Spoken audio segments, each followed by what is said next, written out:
بسم اللہ الرحمن الرحیم فی قلوبہم مرض فی دا فایازر فی دختوائی چے یا ساکن وی یا ساکن نا مخشے یا ساکن سے پہلے حرف پر زیر ہو تو یا مدہ ہوتی ہے، مد مانا لمبا کرنا. فی اس کو ایسے پڑھیں گے قلوبہم، واو ساکن ہو اس سے پہلے حرف پر پیش ہو تو وہ واو مدہ ہوتی ہے. فی قلوبہم، میم ساکن کے بعد میم آ جائے تو دونوں میموں کو ایک میم مشدد پڑھیں گے. فی قلوبہم مرض فزادہم اللہ مرضا ولہم عذاب علیم بما کانوا یکذبون. ولہم عذاب علیم، یہ چھوٹا میم اسی وجہ سے پڑھا جا رہا ہے کہ نون ساکن یا تنوین کے بعد با کا حرف آ جائے. با کا حرف آ جاتا ہے تو پھر یہ نون ساکن ہو یا تنوین ہو اس کو میم سے بدل کر پڑھتے ہیں. علیمن نہیں پڑھیں گے، علیم بما کانوا یکذبون.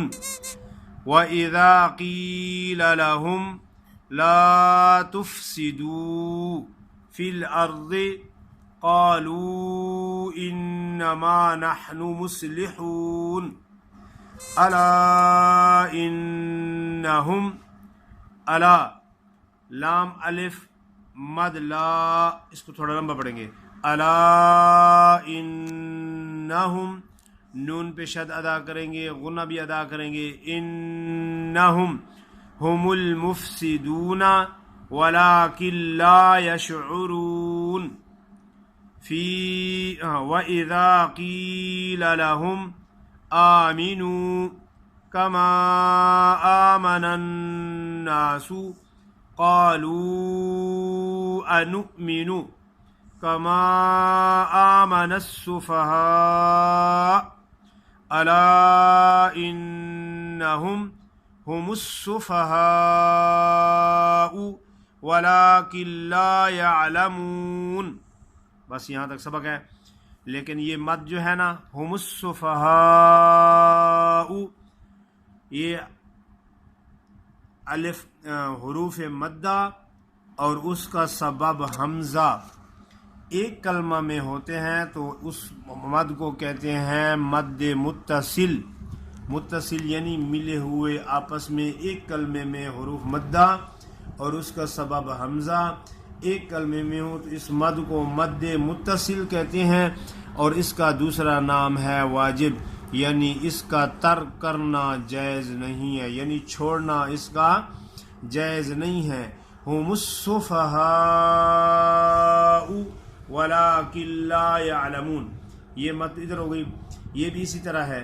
اگر یہ دوسری ہے الا، الا انہم، یہ الف مدہ ایک کلمہ کی آخر میں ہے اور اس کا سبب حمزہ دوسرے کلمے کے شروع میں ہے تو اس کو مد منفصل کہتے ہیں، یعنی جدا. یعنی حروف مدہ پہلے کلمے کے آخر میں ہے اور اس کا سبب جو حمزہ ہے وہ دوسرے کلمے کے شروع میں ہے تو اس واسطے یہ حروف مدہ اور اس کا سبب یہ جدا جدا کلمے میں ہے تو اس کو مد منفصل کہتے ہیں. اور اس کا دوسرا نام ہے جائز. جائز تو مراد یہ ہے کہ یہ مد اگر آپ کریں ٹھیک ہے، نہ کریں پھر بھی ٹھیک ہے، لیکن جو اصلی مد ہے الف وہ ضرور ادا کریں گے. اگر وہ نہ ادا ہوئی تو حرف ایک کم ہو جائے گا.